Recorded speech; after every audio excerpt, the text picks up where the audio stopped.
वो army chief साहब हैं हमारे वहाँ पे, द्विवेदी साहब, वो कहते हैं नहीं छोड़ेंगे नहीं पाकिस्तान को, तैयार रहो ऑपरेशन सिंदूर 2.0।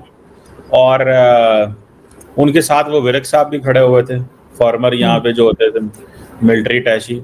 उनको तो हमने बड़ा समझा के भेजा था कि सर अमन की बात करें, वो जाके उनके साथ फिर लड़ाइयाँ शुरू कर रहे हैं वो भी हमारे साथ। तो मैडम ये क्यों हमले की बातें कर रहे हैं? राजनाथ सिंह ने कह दिया सरक्रीक से कराची पहुंच जाएंगे हम। तो ऑपरेशन सिंदूर के बाद जो पाकिस्तान की मिलिट्री का इंफ्रास्ट्रक्चर है, जो तोड़ा है हमने, जो बर्बाद किया है, अभी तक वो सदमे में है।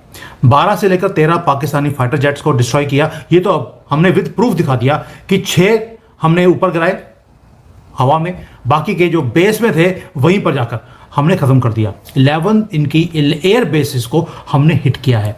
F-16 अभी तक अमेरिका का प्रेशर था कि आप नाम नहीं लेंगे कि आपने F-16 को डिस्ट्रॉय किया।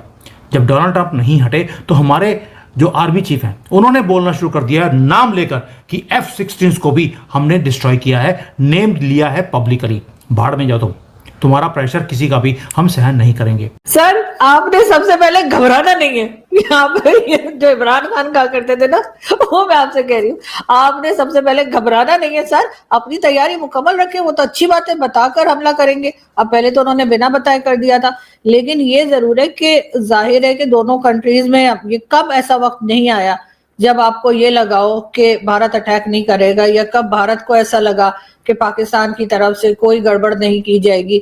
दोनों हमेशा से एक दूसरे को यही कहते आए हैं, जब से बना है पाकिस्तान तब से ये सिलसिला है। हम तो हमेशा से हमारी टेक्स्ट बुक्स में भी पढ़ते हैं कि भारत हमारा दुश्मन है और भारत हम पे अटैक करने वाला है, भारत पाकिस्तान को खा जाएगा, और इस किस्म की बातें तो सर हम हमेशा से सुनते आए हैं। 1947 से लेकर आज तक हम उसमें से निकल ही नहीं पाए। तो आज अगर हमें इस किस्म की स्टेटमेंट सुननी पड़ रही है तो उसमें हैरान होने वाली ना तो कोई बात है। और ऊपर से आपको मालूम है जो हमारे आर्मी चीफ हैं, आर्मी चीफ जनरल चीफ हैं उपेंद्र त्रिवेदी, उन्होंने क्या बोला? उन्होंने एक क्लियर मैसेज दे दिया ट्रूप्स को रिसेंटली कि इस बार जब बॉर्डर के पार जाएंगे हम वहीं पर रहेंगे, यानी कि we will stay there and we will occupy that land. ये हमारी अब अगली मूव है।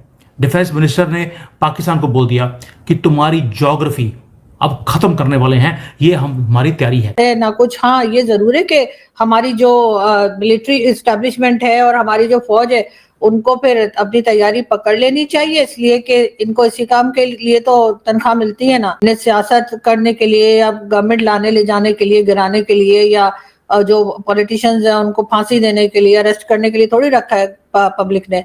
जो ये पब्लिक के पैसे से अपना घर चलाते हैं, सैलरी लेते हैं, तो इसीलिए है ना कि बॉर्डर सेफ रहे। लेकिन बात सबसे बड़ी ये है कि उन्होंने ये तो नहीं कहा कि हम ऐसे ही बैठे बैठे पाकिस्तान पे अटैक कर देंगे। जो स्टेटमेंट्स आई हैं, डेफिनेटली वो स्टेटमेंट्स मैं समझती हूँ नहीं आनी चाहिए थी। और अभी जो कुछ हो रहा है उसके बाद तो लोग यही चाह रहे हैं कि अब थोड़ा सा अमन हो दोनों कंट्रीज के बीच में, और जो लड़ाई झगड़ा होना था हो गया, मैचेस में भी जो होना था हो गया, लेकिन अब